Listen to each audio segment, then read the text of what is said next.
Well, hello, everybody. It's David Leese here, your host for Leaders on the Frontier. I'm delighted that you could join us again this Thursday to talk about policy issues that matter here on Leaders on the Frontier. It's hard to believe, but it's January the 9th, 2025, and we hope that your New Year's is off to a great start.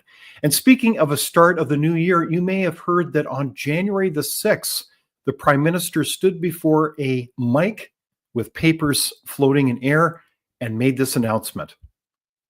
So last night over dinner, I told my kids about the decision that I'm sharing with you today. I intend to resign as party leader, as Prime Minister, after the party selects its next leader through a robust, nationwide, competitive process.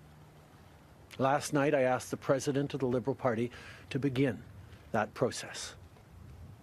This country deserves a real choice in the next election, and it has become clear to me that if I'm having to fight internal battles, I cannot be the best option in that election. Well, there you have it. That's part of the announcement made by the Prime Minister on Monday, January the 6th. And we're curious about what you think about this. So we're a warm welcome to our audience today. Matthew, Prairie, there's a whole bunch of parties coming on board here. And a warm welcome to all of you from coast to coast on Leaders on the Frontier. So we're going to talk about the implications of this announcement. What does it mean for Canadians as they struggle as a country in terms of a myriad of issues and affordability and a new president-elect on the horizon in a matter of, gosh, what is it, 11 days if math works correctly? We have a situation today that surely as a country we're marking an occasion, an announcement about the resignation of a prime minister, several weeks away technically. But I am so excited to welcome you as an audience as well as a panel that's joining us for this conversation. And I want to welcome those gentlemen now. We have, of course, the Honorable Dan McTeague, a former Liberal leader with the party and president of Canadians for Affordable Energy. Welcome back, Dan. And, of course, we have Nigel Hannaford. He's a senior editor at the Western Standard. And a warm welcome to you, Nigel. And we're great to have you folks join us for this discussion. I think we're going to also have the Vice President of Policy, Dr. Marco Navarro-Genie, join us shortly as well. So just really quickly, Dan, what's your response to the announcement from Monday? Probably about a year too late. And for the party, a little bit of last minute shuffling before they are shuffled off into what will be a new leader. Obviously, a parliament that will resume on the 24th of March and be defeated no sooner than maybe 4 days afterwards, at which time we will be heading into a federal election, likely the first week of May 5th, May 6th, May 7th, somewhere around there, whatever the first Monday is or second Monday of the month. And then a new government. So I think focus has to be the last half of the last 10 years of this government's time is up. It's over. It's finished. They'll be lucky to retain second place in the next election, much less third place. But not surprised the Prime Minister had to make that decision. His caucus finally, even after being handpicked for their willingness to stand with him, decided it was time for him to go. And hopefully, cobbled enough seats together they can hold on to maybe 20 or 30 next election. Fat chance, by the way. Okay, so there you go. Dan has given us a brilliant summary. What do you think, Nigel? Well, I think my first impression was how very much the Prime Minister had made this serve his own ends rather than those of the country. Not that that's a first, but this is a spectacular example as he prepares to exit the stage. The right thing to do would have been to say, look, obviously things have come to a grinding halt. We're facing a difficult situation with the United States. Proposed tariffs coming in a couple of weeks. It needs to be a government that can relate to the Americans and do so in a way that has authenticity. If the U.S. government, all right, President Trump and his team are talking to the Prime Minister, Trudeau, and his team. What real authority does the Trudeau government have to make a deal about anything? They're going to be out of office very soon, just as Dan has said. Much better to get it over with, rip off the Band-Aid, have the election, and let a new government take over that has the authority of the people behind it. So if I'm hearing you correctly, Nigel, you're saying we're kind of in a lame duck period, a caretaker government that really doesn't have the ability to look the Americans in the eyes and say, we have a mandate to negotiate with you incisively. Is that what you're saying? That's precisely what I'm saying. So what do you think, Dan? Are we kind of then in a strange limbo land when it comes to that reality that Nigel just pointed out, that this government is kind of a lame duck, and that puts Canada in an awkward spot? Well, Nigel's correct. It also puts it in a very vulnerable spot. The Americans very much perceive weakness, chaos. They know that we've been running government in a vacuum virtually since September. There has been nothing passed. No legislation has been advanced, given that the transigence of the Liberal Party not to allow full disclosure of documents pertaining to the STDC file, the so-called green slush fund. And I'm familiar with what brought that to Parliament. I did the same thing to the Harper government back in 2010 when I asked for an accountability, a line-by-line itemization of the G7, G20 in 2009. And there was a lot of stuff in there, but they didn't hold back on that, but this government didn't. So the federal Liberals find themselves in a situation where they've allowed Parliament to be shut down since September. We're not going to have an effective government until May, and yet we have scaring right now a 25% tariff from the U.S. government, among other things. I think the Americans are going to take full advantage of the fact that Canadians seem to be willing, that's a lot of them here in Toronto, saying, oh, well, we'll get rid of them sooner or later. In the meantime, we can just wait this thing out. We cannot afford to have what's going to happen in this country in a fortnight, which is in 12 days from now. Okay, so you said a lot there that is so, apropos, because when it talks about Canada, we have interests, and the business of the nation does not stop, and yet we're kind of in this strange limbo land where we are kind of hobbled by our inability to do the business that we need to get done. So I guess the question is, in an ideal world, what would you have expected to happen, Dan? That the Prime Minister would have made this announcement a year ago? Yes. He knew the polls had showed his party was down significantly in the summer of 2023, not the summer of 2024. His caucus really didn't care too much because there was all that grift that could go. We could go and spend our way out of problems and buy programs and do dental programs and freebies here, freebies there, without any due regard, by the way, to the financial weakness the country finds itself now currently in.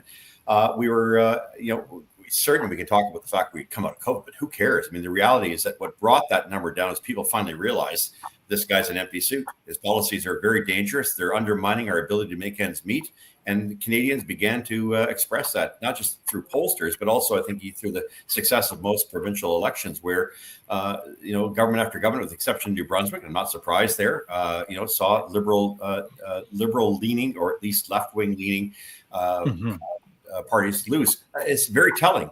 The Liberals are now saying a year and a half after, maybe we shouldn't have gone so far to the left. Hello, wake up. I mean, you knew this 10 years ago, you went along with it. And this is where the party finds itself in so much difficulty. It cannot extricate itself. You can have 700 days. It's not going to, or 7 days or 77 days. It's not going to make a whit of difference. These people are finished.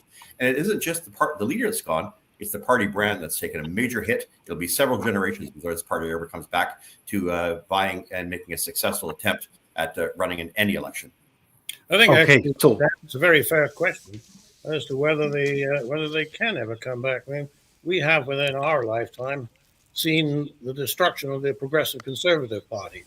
Now, it took a rival faction coming in from outside to do that, and I don't see the equivalent with the Liberal Party, but maybe it's the NDP or made in Quebec, maybe it's the Bloc Québécois.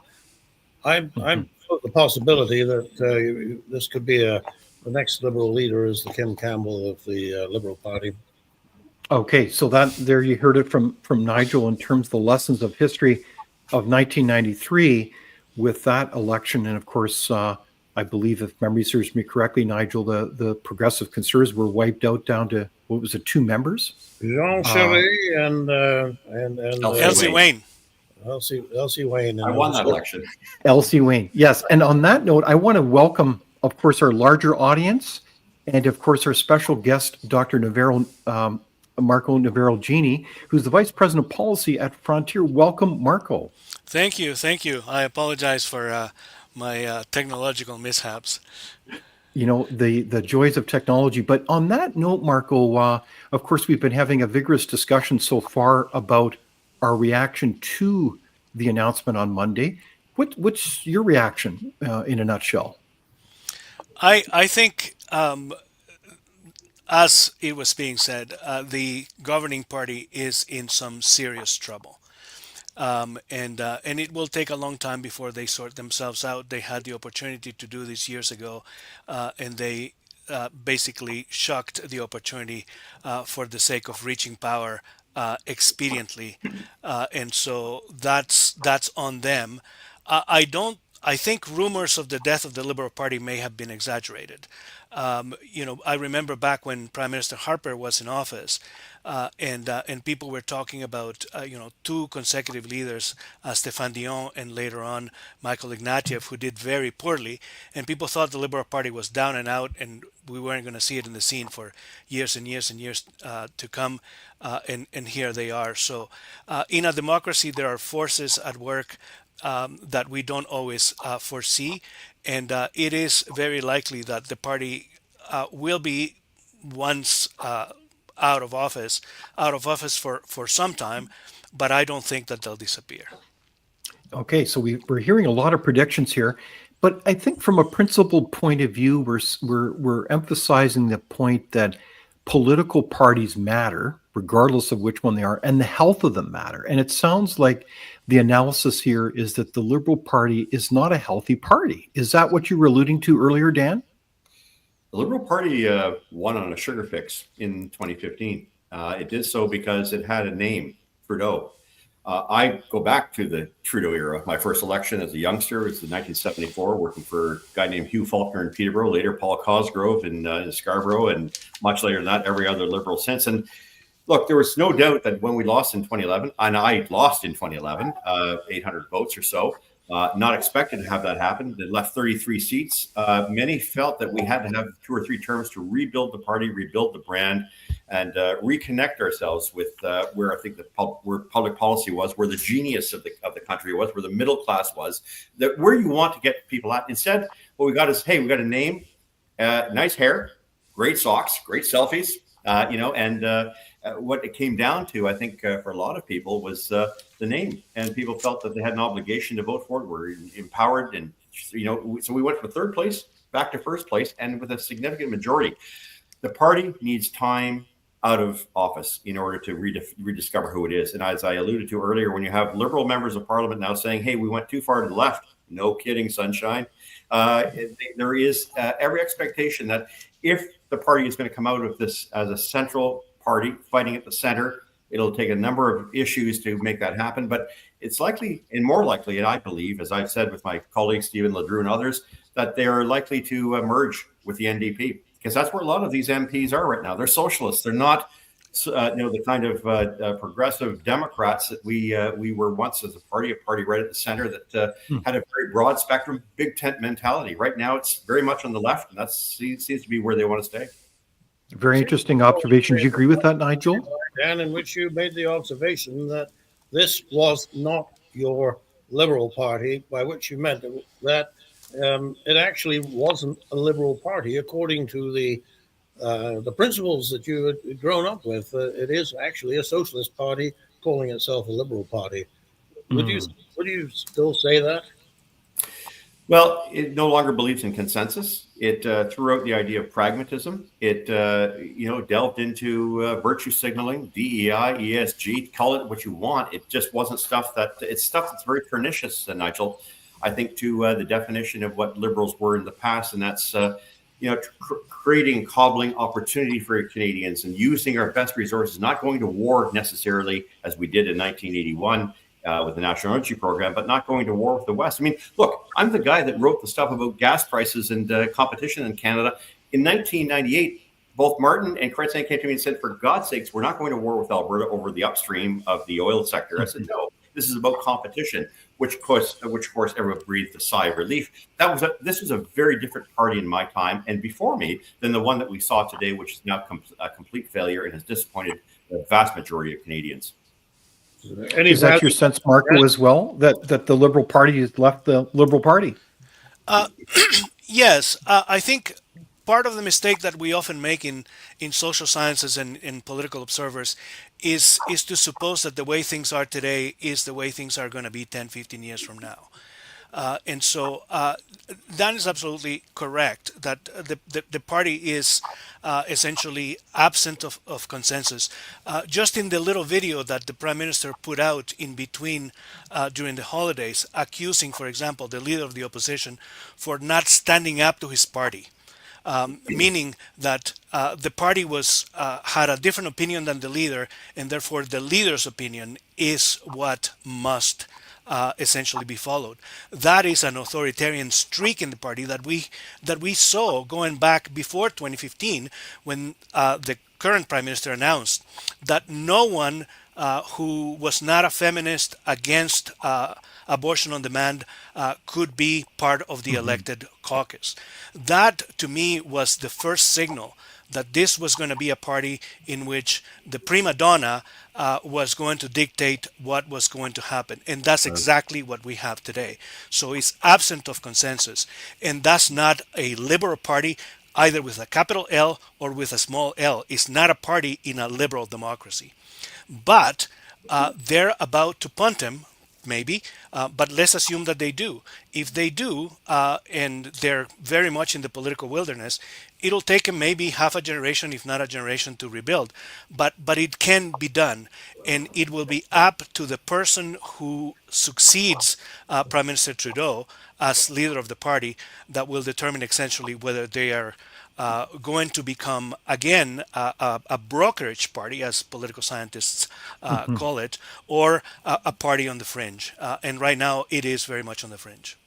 Okay, so this is great analysis, great discussion. We've got a lot of comments from the audience, some of which are, we need an election now. I've seen that comment a number of times. Even from Prairie, who says even the conservatives aren't really conservative. So there's this dynamic tension between what parties stand for from a policy point of view versus how they resonate with the Canadian population. And so my question would be, why has it taken this long for the Prime Minister to resign when they knew that their policies were not resonating with the Canadian population for at least the last, 2 years easily? Any responses to that? Well, I think the PM knew very well that as long as he had the support of Jagmeet Singh and the NDP, numbers didn't matter beyond the ambit of the House of Commons. And if you're going to go down, you might as well go down, pushing and accelerating your agenda. And that's, I think, exactly what he's done. I mean, I knew this character as an individual. He was a backbencher like me in the opposition, 08 to 2011. It didn't seem that reality phased him all that much. And this is not a personal comment, but it is very much an indication where I would have thought a reasonable person, a reasonable leader of any political stripe would have read the room and decided that it was time to pack up and go. Instead, he stubbornly clung to everything that's out there, doubled down on all the bad policy decisions. Some, of course, referred to by our good friend here, Dr. Navarro-Genie, who quite rightly pointed out that there has been a substantial shift. It was authoritarianism, and that was a two-way street. By the way, this is a prime minister who handpicked his candidates and his MPs to make sure they would never stand up to him. So I'm not surprised that he was able to simply exercise that option of sticking around for another year and a half. But by any reasonable measure, having been in the party as long as I was, no Liberal leader, including Justin's own father, would have stayed that long. He did resign wisely at some point, recognizing it was impossible. And he had people like Keith Davey around him who would have given him solid advice as to time to pack up and leave and when to come back. Okay, so there's a tradition within the Liberal Party that the Liberal Party under this Prime Minister has left behind. Is that your read on it too, Nigel? I think there is a liberal tradition. There is also a conservative tradition, but the liberal tradition is one to which Mr. Trudeau appears to have no personal allegiance. It has become, I think, the party of Trudeau. This is not the Liberal government, it is the Trudeau government. And it, he has, I'm not inside his head, but the decisions that we read about, the policies that are offered, suggest to me that he has a sense of mission, that he actually believes what many of us think is absolute nonsense, but he Mhm. genuinely believes in his green mission to make Canada carbon net neutral by some year in the future. And if it's not 23rd and it's not 2050, well, it'll be sometime. And that's a good thing. And it justifies everything that he puts the country through. And he sees himself as the great man who will bring this about. And what I'm expecting is that he will use the time that he has remaining to him, the next 3 months, to just cement in every policy that contributes to that overall vision. We Very think, interesting.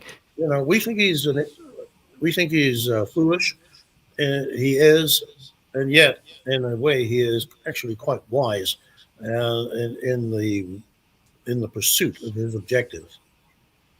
So based on that comment, Nigel, what really motivates the prime minister? And obviously, no one will ever know fully, but I mean, I guess it begs the question: what policy tradition do you see him coming from? And like one of the questions here in our audience is by Jacqueline is why does nobody want to address the elephant in the room, e.g., the World Economic Forum, and the UN plans for larger control? In the sense that this is not a conspiracy, but there's a kind of an ethos here that I'm asking to what extent we've got a number of leaders that actually buy into a kind of a globalist kind of perspective, and it's the prime minister himself that articulated a vision of a quote Canada is a post-national country. What does that mean, Nigel or Marco? Well, it's a good question to be asking at the moment because the pitch from the Liberal Party now and from the Prime Minister is anything but post-nationalism, confronted with the threat of Mr. Trump and aggressive tariffs. Well, now we're being asked to, stand up for Canada, the flag, our Mhm. traditions, and so forth and so on. I mean, the hypocrisy is off the charts, but it is entirely predictable. Uh, to your larger point, you mentioned the World Economic Forum. Those people who connect Mr. Trudeau with the World Economic Forum and suggest that he takes his marching orders from Klaus Schwab are probably not correct in the Mhm. latter, but certainly what the World Economic Forum publishes about itself and its overall aims and objectives are things that the Prime Minister has attached his own personal label to. And I come back first of all to the carbon-free world, but there's also an egalitarianism.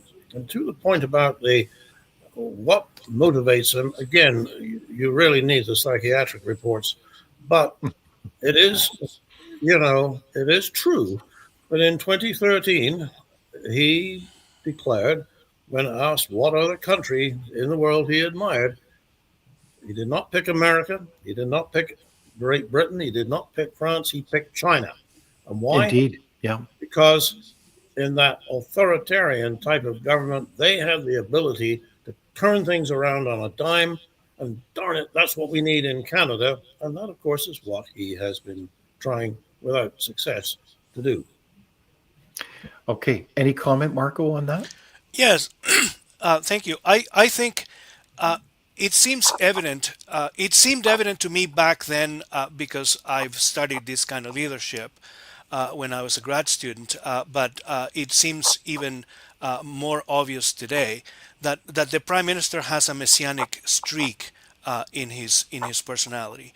And there are bits and pieces in which he has said that he has been put here to save the country. And so he has embraced this ideology that that the country is in some kind of existential threat because of climate, and so that is his religion, the climate religion. The and that of course dovetails in significant part with the globalist agenda.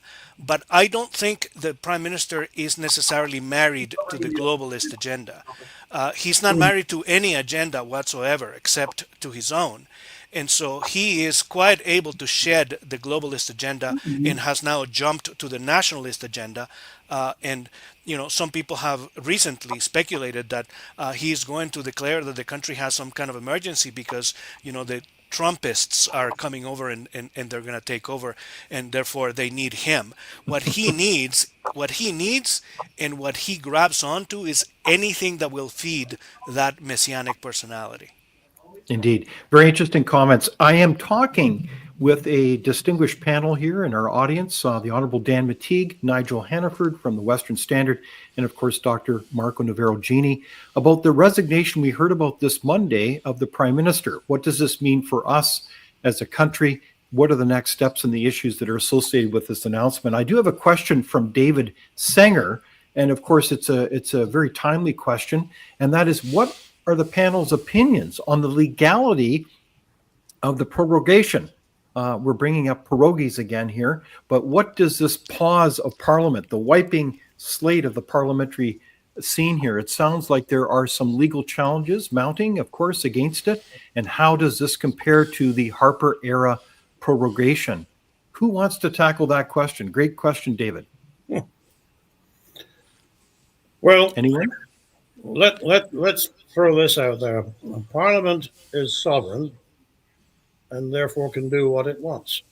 Certainly, this prorogation is not in the tradition of other prorogations, which are essentially done just to stop a particular government and do a reset, and then carry on, perhaps lead to an election or whatever, as was the case earlier. But that's what we're used to, but we're living in a country that doesn't have any fixed rules at the moment. Supreme Court of Canada can decide actually more than can Parliament, is what is legal, what is right, what's acceptable. And so I noticed that the Justice Center for Constitutional Freedoms, and I believe there are other groups who have launched a suit to say prorogation is illegal. They may well be able to assemble a bulletproof case based on precedent, but whether ultimately the Supreme Court of Canada would accept that precedent is hard to say. And that's where I say I don't know. Would you agree, Dan? It might be years away. There's no doubt the Prime Minister has that prerogative of pierogies, as you mentioned, and prorogation, and it has been used. Crescent used it. I don't think Paul Martin used it. Stephen Harper had to use it because he had three parties willing to mount an alternative government, and we needed the time for the reset. I was involved with that. I was told I was going to be the immigration minister in this new arrangement. However, we know how that worked out, and thankfully I wasn't. But there is not a likelihood of seeing any kind of legal attempt at trying to reconstitute the House of Commons, get it back into functioning. I am perhaps now of the view, more alarmingly, of what Dr. Marco Navarro-Genie has shared with us in the prospect that Trudeau, during this period of time, may use this as an opportunity to bring about emergency measures in response to threats, economic, as we understand it to be, by the incoming Trump administration. I don't know yet. We know the Prime Minister doesn't really have a plan. Several premiers are concerned about that, trying to do provincially what they cannot do federally. But nothing surprises me anymore about what Justin Trudeau is prepared to do. We know, of course, that he believes very strongly he ought to remain leader because, of course, without him, the party would never come back to power to begin with. All that aside, prorogation, it looks like it's the last, I call it the death twitch, the dead cat bounce, if you will, before we finally have the funeral of the Liberal Party. And I'm not happy to say it. the name Liberal itself is not going to survive Mr. Trudeau, at least for the foreseeable future. Okay, so there you hear it, another prediction from Dan on that front around the future of the Liberal Party. I think on a related side here, it is interesting to see what the legal discussion will be like and how that will unfold, that challenge around proroguing the Parliament. But I do think that there are precedents in the UK, and I don't know to what extent the Supreme Court will incorporate that. I think of the Boris Johnson episode where they prorogued the Parliament, and the court said definitively there has to be a reasonable rationale for proroguing. It can't just be based on short-term political needs, but that's maybe for a lawyer to dive into that.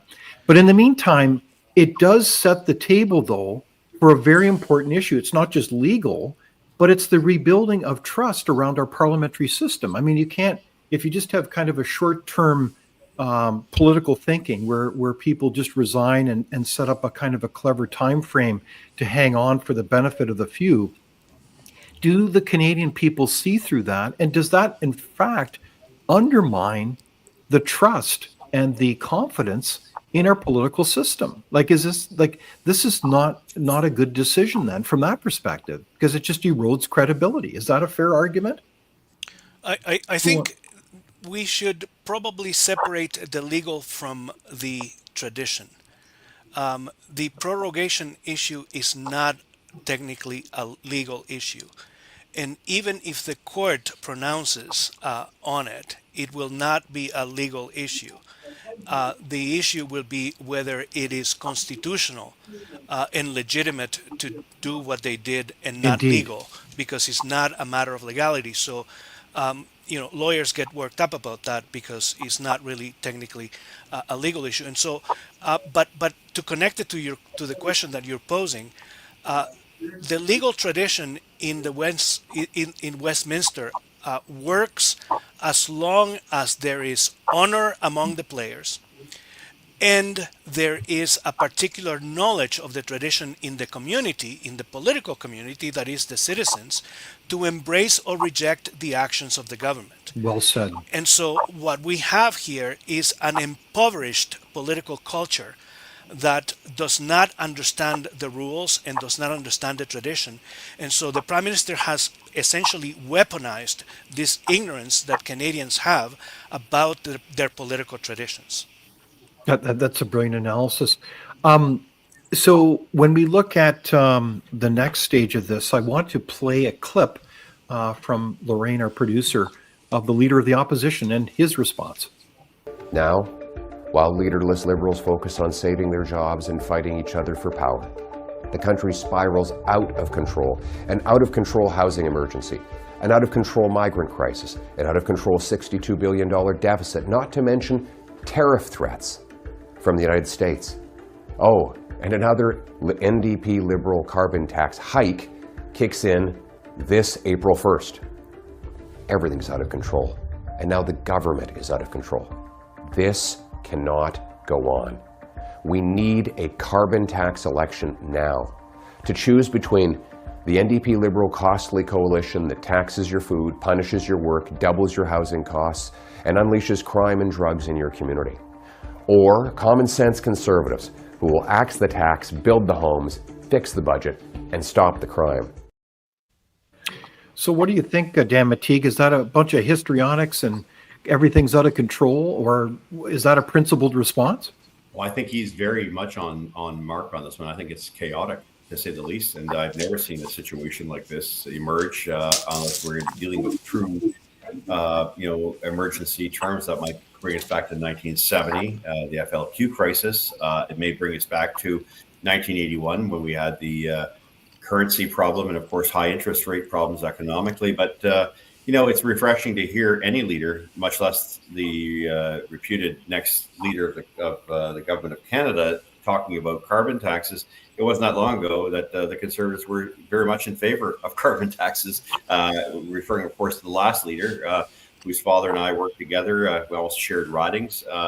Mr. O'Toole had a different perspective on this, but now to suggest that affordability and things that have gone wrong with this country have in large part a lot to do not just with carbon tax, but with net zero. I think is touching on something I think a lot of Canadians have come now to realize is in fact the case. And so all of this really means that we're in a straitjacket. There's no one that has a definitive way of trying to get something moving until at least the 27th of March, at which point I believe very strongly there will be a vote of non-confidence. The House will finally fall, and there will be an election the first week of May. But there's a lot of runway between now and then, a lot of things that can happen in the country. And when you have a maniacal leader bent on, cobbling out what little he has left of his reputation and his legacy in the next 5 or 6 months, a lot of damage can happen, a lot of slip between the cup and the lip, as the expression goes. What's your take on that, Nigel? Well, first of all, to an earlier point, I think the loss of trust began back at the time of the convoy, because the fact that the government of the day, and we're talking 3 years ago, was not able to effectively convince Canadians of the value of the policies they were putting in, and then reacted so harshly to people who objected to them, undercut any sense of respect for freedom that people might have given them the benefit for. But once they started freezing people's bank accounts, following your cell phone around, the RCMP even had facial recognition technology going there for a while. Then in went the horses, and the people started, the woman get crushed in her wheelchair and so forth and so on. The heavy-handedness of this and the unwillingness of the Prime Minister to engage with people speaking from that point of view to try and work out a solution. That's when people said, there's something wrong with this lot. And now, of course, you've had the scandals that we've had. The foreign interference one is particularly scurrilous, and even now, apparently, we're publishing a story in the Western Standard today that about it's actually the president of the National Citizens Coalition went and signed up as a member of the Liberal Party and gave his address as the Chinese embassy and gave his name as Xi Jinping. So, and they accepted it. So those kinds of things undercut trust in the party, in the system, in the government. And Dan referred earlier to the blockage in Parliament as a consequence of the government's failure to release documents relating to the so-called green slush fund. There is no trust to be retained. We are at one of those, if it was in geological terms, all the strata are going like this, and now there's another one going across the top. There's a name for it, I forget what it is, but any geologist in Calgary could tell me. It's a very interesting comment. This is just such a turning. Something is coming to an end. Something else has to start. Yeah, and said. To that point, I think what further underscores the issue with the truckers' protest is that there were protests before the government was not interested in dealing with, and there have been countless, even violent protests after, which the government has not been interested in dealing with. And Canadians, regardless of their political stripes, are fundamentally fair people. And they can see the contrast. The Prime Minister is willing to let go any protest, violent or otherwise, that either does not question him or aligns with his objectives, but anything that mildly criticizes or opposes his agenda, he will go after, with the Emergencies Act and whatnot. So people can see through that. These are terrific comments. I like the way that we are, as a panel, showing the different layers of how our parliamentary democracy are interrelated. We need principled leaders, principled parties and processes, as well as parliamentary systems all working together as a team. And we've got a lot of great questions from the audience here. Debbie Sanderson says, we have been held hostage by the Liberal NDP coalition government ever since the convoy, freezing bank accounts, forced vaccinations. They can't be trusted and must be stopped. So I think that observation, and thank you, Debbie, for that comment, kind of illustrates how there's a kind of a, is there kind of a malaise in this country, a tiredness that says we want to have a voice. And it's almost like, I mean, Dan, you alluded to this earlier. It's almost like the caucus has only recently finally stood up and spoke up and said, we're not going to support the leader of our own party.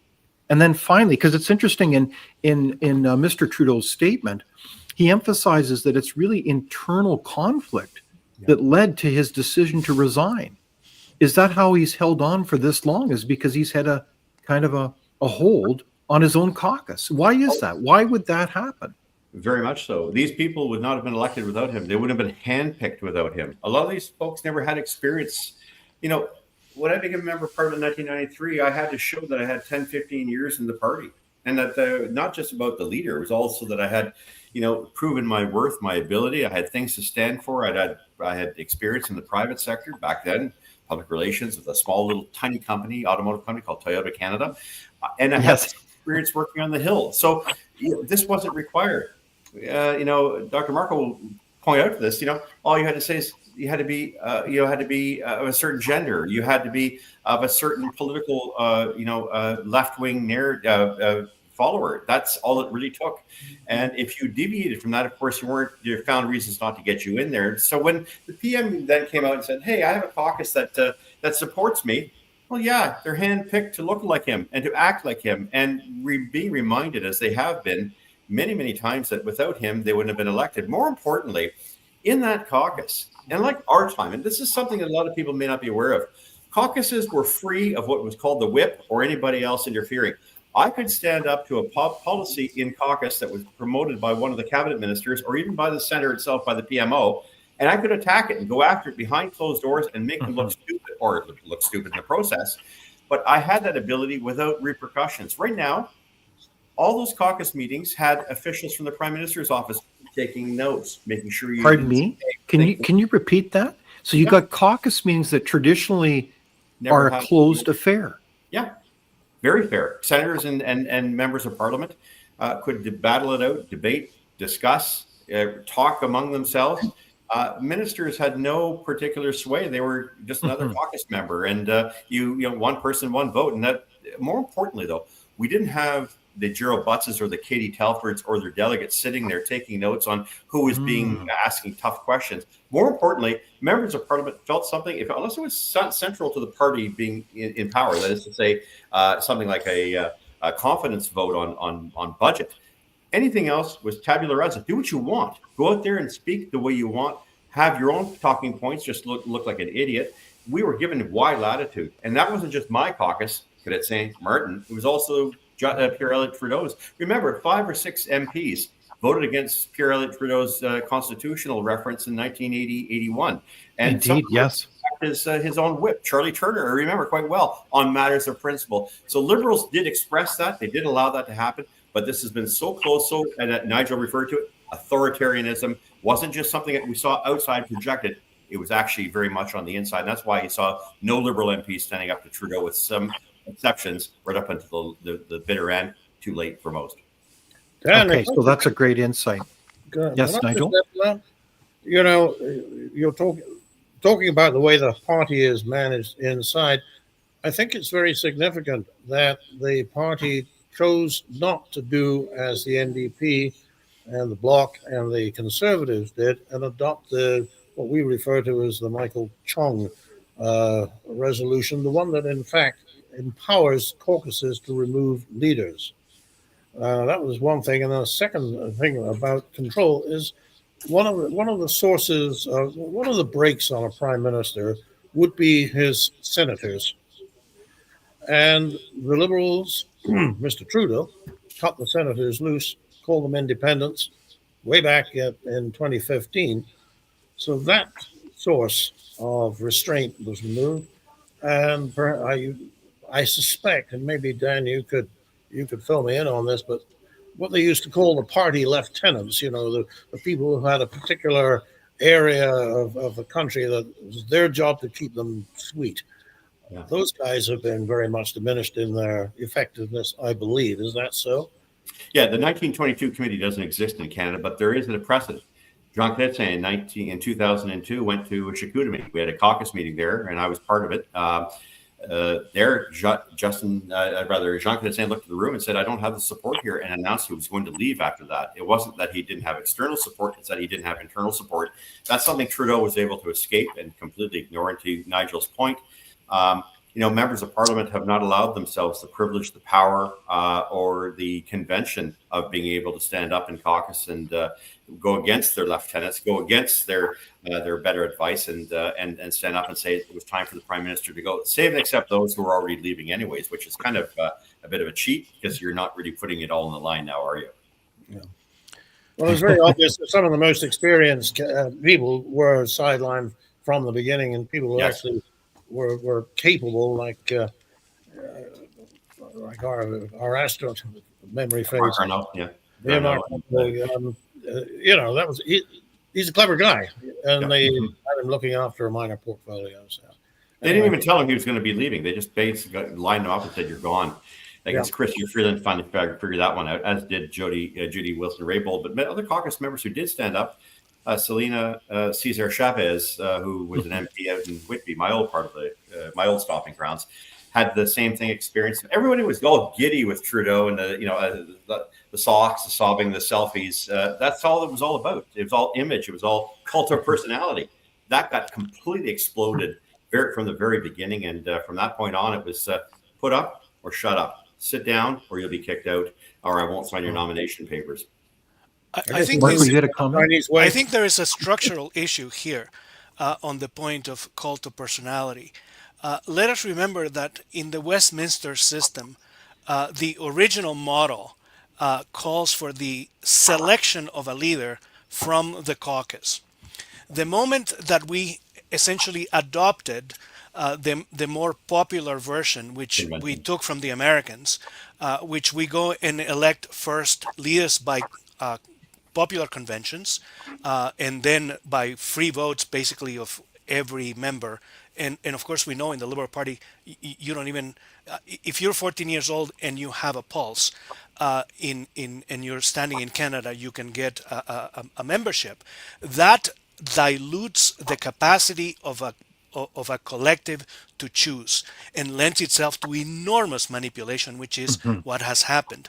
The great virtue, and I know it's not very popular, but the great virtue of caucuses selecting their leaders is that they work with them closely on a regular basis. They see their strengths, they see their weaknesses, and therefore their decisions are, one would say, better placed. But more importantly, what happens is that then the power of the leader of the party is dependent on the support of the caucus. The moment that we essentially took out the caucuses and we put the leaders of the party dependent on the power of the people are, as we have seen time and time again, fundamentally not very knowledgeable, not to say ignorant of a lot of what happens inside the political corridors. And so what we have done essentially is, on the excuse of being more popular and more democratic, we have bypassed one of the central tenets on how we choose leaders in the Westminster system. I think that's a very astute comment, Marco. And I am very encouraged by the participation in the chat here. Make sure that you like our conversation, share it. This is a very important conversation for all Canadians. And speaking of all Canadians, it's very interesting. There was a question earlier about the Liberal Party of Canada, and I think, Marco, you alluded to this, about who elects the next leader. I kind of half chuckled when I heard the Prime Minister's statement saying that he was hopeful that there'll be a national discussion among the Liberal Party as they select a new leader and talk about policy and vision for the country. Good luck with that in the time frame allotted. But I did want to get back to that question. I think it was about who can really vote in a Liberal leadership campaign. Do you have to even be a citizen, to put it bluntly? Does anyone know what the rules are? Dan, do you know? No, you don't have to be a citizen. And I think Nigel and Dr. Marco referred to this. I mean, it's any brain pulse and over 14 years of age is pretty the only definition. You could be a landed status. You could be here on student visa. You could be here as a visitor if you want. You don't have to be a resident. That's right. Yeah. Just be a resident. Okay. We So- don't even know if you're a Canadian. We don't care. Oh. And that's, of course, what Trudeau, this is all part of Trudeau's post-national state shtick was all about. Don't worry about it. You don't have to be a Canadian. You don't have to be concerned. Let's just, anybody can be part of this thing. Maybe they'll want to become a Canadian citizen someday. Who the hell would, by the way, under that circumstance? But it's now become very apparent. This is backfiring, and even Liberal caucus members know this now. Okay, so well said. It's interesting. It's perfectly consistent, by the way, with the idea that there is no citizenship, right? If there is no nation, there is no expression, individual or otherwise, of that identity, then there doesn't need to be citizenship. So if you're a tourist from Zimbabwe who happen to be going through Ottawa and you like the Sox, then you can go and vote for him, but you don't need to. You don't even need to be a resident. Well, I'm sure we all agree that it is a insane policy, or not a rational policy, to put it politely. It's interesting. There's a question here or a point made by R. Walton, who says, what changes to our system would the panel members enact if they could? And I think a good example is just the one we cited, Marco, there is the need for citizenship in our political party. Surely that would be a no-brainer to adopt, among many others. But I think we're hearing the need to renew many things in our country, including our parliamentary system. Now, the other side to this that I did want to mention as we kind of get in the home stretch here, because we've got a lot of ground to cover here, is when it comes to the ability of the Prime Minister to persist for so long in leadership, is not only because of these arguably weak traditions or anemic systems that have been adopted within both the party but also the parliamentary system. I guess my question is, mainstream legacy media, I would argue, has really given great cover for this government, because we all know that Canadians are hurting in so many respects. I mean, it's just unbelievable the impacts that bad policies have had on their affordability in terms of their lives. We're basically in recession now. We have enormous challenges when it comes to unmitigated kind of immigration. We've got looming tariffs on the board. So when it comes to this reality, what role has legacy media played in all of this? Nigel? I thought that was coming my way. Okay, so legacy media. Well, first of all, the legacy media is largely bought and paid for by the federal government these days. Let me proudly remind viewers that the Western Standard is one of a very few number of news outlets in Canada that will not take the 30 pieces of silver. Amazing. So please buy a subscription, because that's how we pay for things. Indeed. But anyway, so first of all, although there are many principled journalists who still report and write for the legacy media who don't like it, even they are now in the situation of, well, don't be a silly boy. If you're really going to write that, how do you think they're going to feel about it? Well, that's my right as a journalist. Well, yes, it is. Don't exercise it too freely. And then he goes off and thinks about it, and he pulls his punches. This is not vicious corruption. And this is not a sort of a sense of, what can I say that will please the government? It is a sense of, don't be foolish with this. Save your worst words for when they really matter.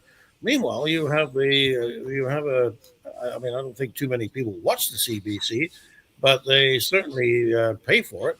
$1.5 billion a year to pay for that outlet, and that is a very predictable source of news. If there is a way to cast the viewer's opinion before the information is delivered, they will use it. They will use the weasel words. They'll say freedom fighter when most of us would say terrorist. That kind of thing. CBC has some excellent reporters, but they have some terrible managers and editors. And this is a real star. So now you're looking at a Liberal government, and you're looking at a Trudeau government, and you find that not only are they constrained by their financial interest, many of the people writing for, especially the younger people, have been raised to be kind of, we call it woke. And so they have some sympathy, I think, for what Mr. Trudeau is trying to do in certain areas. Mhm. He's Mhm. got a cheering section, and that's what the mainstream media has become. Mhm. What do you think, Marco and Dan? Is he had a cheering section all these years? Absolutely. And in fact, in some cases, one could go farther and say a propaganda machine. CBC is Pravda 1 and Pravda 2 in some respects. I know, for example, as we all do, plenty of Canadian citizens who used to be faithful followers and listeners and watchers of CBC who were totally disillusioned with the coverage, for example, of the truckers' protest. Mhm. People knew that there was something going on. And people know, again, that sort of fundamental fairness of Canadians, which is sort of one of the core things about people who live here and who grow up here, that they know that there is something wrong when the CBC starts absolutely just making things up. Like, this has been funded by the Russians, and Mhm. they never walked back, to my knowledge, the nonsense about the arsonists among the truckers, stuff like that was blatantly lies and propaganda. Mhm. Indeed. Yeah. A healthy media matters. What do you say, Dan? Well, I mean, there's the old expression that you don't bite the hand that feeds you, and that's clearly the case in a lot of mainstream legacy media. Two very small points. I have put out an article today about why I believe Mark Carney is bad for Canada, and I've to the Western Standard. There is no real. I can't do this to the Global TV or CTV or whoever or National Post. Mhm. Even they have their own, their own prohibitions. I look at it from another perspective. For 30 years, gas prices, diesel prices, cost of living was a very important thing for most media. I do 10, 20, 30 hits a day on all the national and local media. Today, struggling to get maybe two or three, and I don't mind. I mean, the information is Isn't that there. interesting? Allow me to do that. Wow. But it tells you the extent to which they have become detached from the cause, the concerns, the pain, the angst, and the anticipation, the necessary policies that we need to ensure that Canadians can stay ahead of this. And by blocking it and not taking that into interest tells me that after 30 years, media no longer serves the purpose for which it once had. And you can blame that on social media, sure, that they don't have the financing, the funding, but they brought it upon themselves. That incompetence. So, Dan, you plugged your column before I had a chance, but I was just going to say it's up there. It's an hour. It's getting comments. People do care. Good.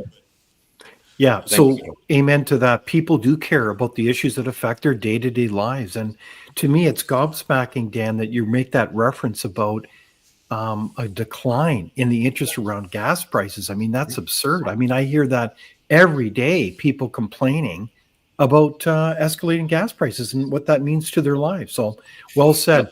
Yeah, David, Speaking of comments, yeah, sorry, go Dan, ahead. you said one Yeah, thing? I just going to say one of the things that it goes without saying is that when you remove 20 to 30 cents a liter the price of gasoline because you get rid of carbon taxes, this is bad news for the folks that want to support the government that supports them. So that kind of thing. If I tell people tomorrow a new government gets rid of carbon taxes, gasoline falls to an average of $1.20, guess what's going to happen in the next election? Exactly. Yeah. Well said. So, Debbie Sanderson, thank you for your compliment. Excellent chat today. Thank you. Thoroughly enjoy the podcast conversation. And we really do appreciate your audience feedback. There's been a lot of very good questions here. As we kind of arc towards the end of our far reaching conversation, I did want to ask you a question regarding what is his name again? Oh, yeah, Donald Trump. You may have heard that his inauguration is coming up on January the 20th, and I want to do a round here on your comments around the significance of all these tweets and things like that. Lorraine, producer, if you could bring up kind of an illustration. This is yet another one from 15 hours ago, I believe, on what is it? On the social media there, showing a United States, including Canada. Is he joking or is he serious? Is this a sly negotiation tactic? How should we take this? And is this an existentialist threat to a country that is struggling called Canada? What do you think? Who wants to go first? Oh, there's Donald Trump looking over what looks like the Rockies. I think it's the Matterhorn, by the way, as I recognize that great Swiss mountain. But anyways, that's beside the point. Who wants to tackle this one first? Marco, do you want to respond? I'll give it a kick.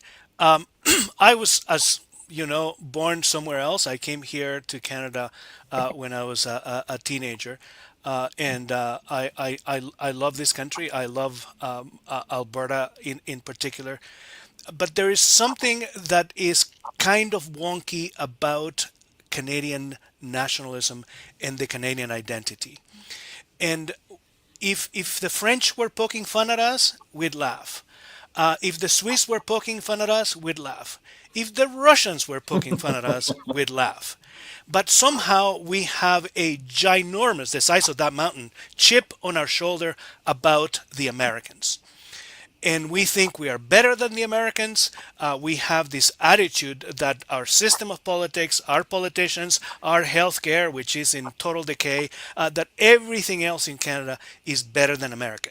Normally, we would totally decry that particular sentiment the Americans have towards the rest of the world. And we totally hate the Americans for doing that, and that's not too strong a word in this context. But we do the exact same thing in relation to the United States. We have this complex about them that is frankly not warranted. And so that is the coloring of the context. Clearly, the president or the soon-to-be president sworn in is joking. And to suggest, as some of the people in Ottawa are suggesting, that that we're going to get invaded and that this is an existential crisis, I find that quite laughable, actually. But there are people who believe it. There is nothing I can do about that. Trump loves to poke fun at people, and he loves to mock his adversaries before he sits down to negotiate with them. That's what's going on here. All right, so it's a psychological play. Clever. Very good, Marco. Who wants to go next? Dan, Nigel? Well, I was just going to say rather the same thing as Marco said, that it's psychological warfare. In the end, they're going to get down to the other side. I don't know who it's going to be representing Canada, but at any rate, there's a table, and there's the Americans and there's the Canadians, and we've already been assaulted around our ears with all this rhetoric. And it's intended to just make you kind of weary before you even begin. I must scold you, by the way, your map didn't include Greenland. Come on, guys. Or the Gulf of America, I believe it's going to be called, not the Gulf of Mexico. Yes. Well, so salting around our ears, the psychological tactics. What do you think, Dan? 1868 all over again. You got Secretary of State Seward going around trying to buy or take over, things just after the U.S. Civil War. Look, the Americans have their own issue, and the president is using this as a chip, a bargaining chip. There's no doubt we have to take it seriously. But at the same time, I think we also have some pretty strong efforts. But a couple of weeks ago, I put another article, thanks to my friends over at the Western Standard, we were able to point out that while Premier Ford and at the time Justin Trudeau were playing checkers, Daniel Smith and to a lesser extent Scott Moe were playing chess, and they know how to play it. Look, it's ironic for Liberals to be able in a situation where they have to say we're actually going to rely on the fact that we sell 4.5 million barrels of oil a day is going to be our trump card. That's going to get Trump's attention. You know why? Because most of the U.S. needs Canadian oil. We have the heavy oil they need. You can't produce diesel. You can't run your military. You can't run your farm equipment. You can't run your transportation system without Canadian heavy oil because they can't get it from Venezuela, and they're sure as hell not going to get it from Iran. So at the end of the day, I'm going to watch this very interestingly. If we had a government that was serious about taking all the assets that Canada has and says, we'll meet you tit for tat, I think we have a pretty strong case to make. And for a good old Canadian stock, a country that went into the First World War 3 years before the Americans, almost 3 years in the Second World War, a country that didn't go to Vietnam, didn't think it was such a smart idea even in our time. We needed the proof on weapons of mass destruction on Iraq. I think we'll have that discussion with the Americans on a level playing field once Canadians are wise enough to elect a government that can stand up to any government around the world and stands up for Canada. We currently don't have that. That sounds like great comments. Yeah, gentlemen, it's about time we pulled up our socks. And that's a deliberate connect the dot to the The Prime selfies. Minister. But let's get our act together and let's work as continental partners. I think in my conversations with some important Trump advisors, that's what I hear from them all the time, is this sense that we want to work as full continental partners. So this economic integration while keeping, countries separate is the order of the day. And I think it's a reminder that the Americans take seriously the Monroe Doctrine. There's been a lot of shenanigans and issues in our continent between open borders, interference from the People's Republic of China, and all kinds of actors. They want to reset and they want to go big in terms of opportunities. And I think for us as Canadians, it's an opportunity to again renew our sense of purpose and national identity and say, what is our vision to build this country? Because I look at this and I think, we know the stats that in Ontario alone, a family in Ontario has about a $22,000 differential with the state of Alabama. That's a breathtaking difference in prosperity. And I can give you all kinds of stats that illustrate that again and again. And it begs the question, how do we get this country back on track to serve Canadians? So I think that's a very interesting opportunity for us to, again, get our act together. So we've got a lot of other comments. It's interesting. The Canadian dollar by Jody says Canadian dollars to 35 cents once Alberta leaves. Wow, that's quite a scenario. But it is interesting. Canadians experience this. I mean, I've heard so many comments over Christmas as an example, as our dollar continues to decline. And we know that for years, Canada had a dollar that was pretty much on parity with the US dollar. So as that erodes and we get to the administration coming in, do you think that we're going to see tariffs on this country? Does anyone want to take a bet on that one? You signaled something a little earlier, David. I won't be long on this one. The Monroe Doctrine, 1820s. Monroe was the Foreign Secretary of State. And the doctrine was simply, so your audience understands this, the defense of home waters begins abroad. It's why the Marines and all these other things began. And the idea behind this is that Canada has let itself fall, not just in terms of the Five Eyes, the groups that we work with, other countries are Yes. like mine. China has a very significant footprint in Canada, and it's not to be dismissed. And it's why when Trump talked about the tariff, he also talked about fentanyl. He talked about other things produced over there and gangs using Canada as a go-between to get into the United States. I think we all understand that. On the wider subject of where we're going, I think the dollar is extremely important. I do it every day in my gasoline calculations. A significant tariff, tit for tat, would see the Canadian dollar sink to 170 to buy $1 US. That would add another 20 cents to the liter price of gasoline, and you could pretty much say every commodity in this country. There would also be enormous negative effects for Americans. They too would suffer. Good comment, Nigel. That's the whole rationale of including Greenland in the wider aspirations. I think that Greenland, there is a case for the United States to control it, whether they need to own it or whether it becomes a state, that's immaterial.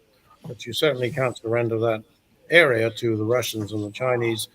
The Russians, you can understand how they might think of themselves as an Arctic state, but the Chinese are not, except that they have now defined themselves as an Arctic state, or as a state with Arctic interests. So yes, Greenland totally has to come under the aegis of the United States government, and same with the Panama Canal, where there's a strong case for that to take place. So my final question is contenders for to take the Prime Minister's place here. Any quick thoughts on that one as we wrap up our conversation? Who wants to go first, Marco? I think it's pretty much a two-way street between Freeland and Mark Carney. I'd love historical symmetry, so I'm hoping that Miss Freeland is the one who wins. The second coming of Kim Campbell would be somewhat enjoyable. But otherwise, I think given the haste in which this is being put together, it advantages the big names, and so it'll be a fight between those two. What do you think, Dan? Read the Western Standard. in terms of Mark Carney. As far as Chrystia Freeland is concerned, I mean, seriously, I don't think there's much gravitas there. There may be in some corners. This is a little bit like the old analogy, switching seats on the decks of the Titanic, or perhaps having someone else commandeer the Titanic to the bottom of the ocean, the Atlantic, after Captain Smith decided that he was going to exit a little earlier. So I really don't think it matters at this point. It's window dressing, and on May the 5th or after that, we won't be thinking about this very bad regime, which represents more of the same, just in different colors. Okay, Nigel? Say a plague on all our houses. The one person who I thought could have perhaps at least held the fort reasonably is Dominic LeBlanc, and he's the one person who has now drawn himself out of the pack. I think what Dan was saying earlier about all the sensible people who were pulled out of the party a long time ago, there isn't anybody left to vote for. They've all been just chosen for their loyalty to Mr. Trudeau and their willingness to do what they're told. Exactly.